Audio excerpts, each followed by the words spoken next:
as the sun rises over the endless desert, and golden light spreads across the silent sands, a story begins. Not an ordinary story, not a story written by man, but a story told by Allah himself. A story of pain, a story of patience, a story of betrayal, and a story of victory. In the noble Quran, Allah calls it Asanul Qas, the best of stories. It is the story of a young boy thrown into a well, a man betrayed by his own brothers, a prisoner forgotten in darkness, who would one day become a leader of a nation. This is the story of Prophet Yusuf, mentioned in the beautiful chapter of Surah Yusuf, a chapter filled with lessons for every broken heart, every patient soul, and everyone waiting for Allah's plan to unfold. So sit back, open your heart, and let us travel back in time to witness the most beautiful story ever told. The night was calm, inside a simple desert tent, under a sky filled with silent stars. A young boy slept peacefully. He did not know that this night would change his life forever.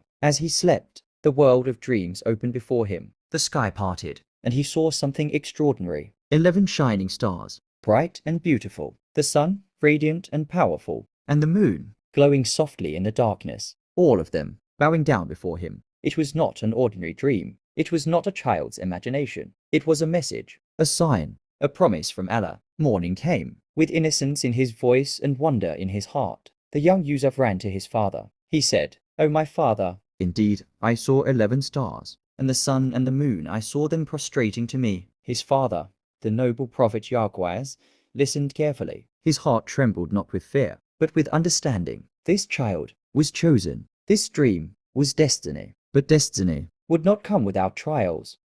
Oh my father, the child speaks of a dream so powerful, so mysterious, that the air itself feels heavier. The father listens, not just with his ears, but with his heart. His eyes begin to soften. Moisture gathers quietly, not from weakness, but from understanding. He knows this is no ordinary dream. This child is chosen. He gently leans forward, protective, loving, careful, and with the wisdom of a prophet. He warns him softly, "My son, do not tell your brothers, lest they plot against you." Outside, the desert wind continues to blow, but inside the tent, a father carries the weight of destiny. He sees the future, but he also sees the trials. And though his heart feels the coming pain, his trust in Allah is unshaken. This is not just a moment between a father and son. This is the beginning of the best story ever told. As the sun began to set over the desert, shadows grew longer, and in those shadows, hearts began to darken. A group of men stood together, their voices loud, their eyes filled with something dangerous, jealousy. He is more beloved to our father than we are. The words were not loud, but they were heavy, heavy with pride, heavy with resentment. They were strong men, older, experienced, yet they felt threatened by a young boy. Jealousy does not begin with action. It begins with whispers, whispers that grow into thoughts, thoughts that grow into plans. One voice suggested something unthinkable.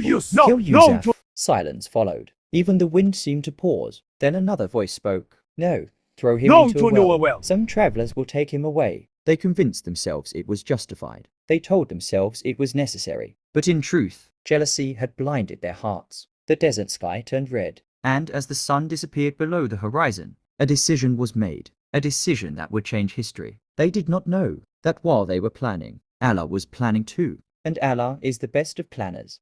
The desert was silent, too silent. In the middle of nowhere, a deep, dark well stood alone, its mouth open, like it was waiting. A young boy stood at its edge, confused, hurt, betrayed. The same brothers who once walked beside him now stood above him. Their hands trembled, not from fear of him, but from the weight of what they were about to do. Just swirled in the hot desert air. The sky above glowed faintly, as if watching. Slowly, they lowered him down, deeper and deeper, into darkness. No mother to hold him, no father to protect him, only a child, alone in a well. But what they did not see was that the darkness of the well was not the darkness of abandonment. For when creation leaves you, the Creator is near. From above, a beam of light slipped into the well, a silent promise from Allah. And in that moment, though betrayed by brothers, he was chosen by destiny. The well was not the end, it was the beginning. Night had fallen. The moon watched silently from above as a group of men approached their father's tent. Their cries filled the darkness, loud, dramatic, convincing.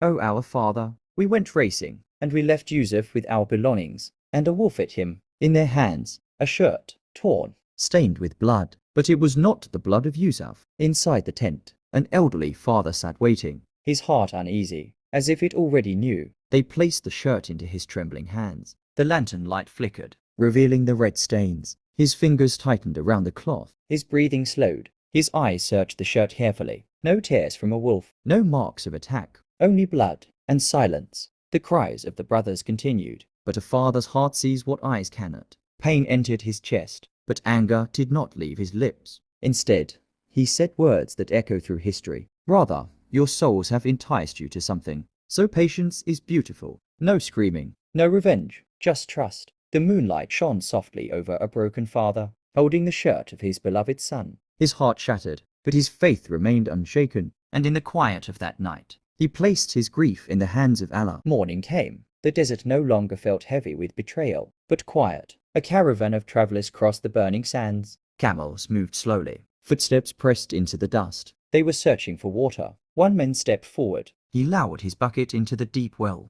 The rope unrolled. Deeper, deeper. Then, a sudden weight. He pulled, struggling. The rope tightened in his hands, and as the bucket rose toward the light, something unexpected appeared. Not water, a child, a young boy clinging to the rope, eyes reflecting the golden sunlight. The man gasped. Good news. There is a boy. The desert that had witnessed betrayal now witnessed mercy. From the darkness of the well to the brightness of the sun, from abandonment to rescue. They did not know who he was. They did not know his future. They saw only a child. But Allah saw a prophet. What his brothers meant for harm, Allah turned into the first step toward greatness. The caravan began to move again, camels walking across the golden horizon, and the boy from the well was now traveling toward destiny. The caravan reached Egypt, a land of towering structures, bustling streets, and powerful rulers. The marketplace was alive, merchants calling out their prices, camels kneeling under heavy loads, coins clinking in rough hands, and among the noise stood a quiet boy, the boy from the well. He was not standing as a guest, not as a traveler, but as merchandise.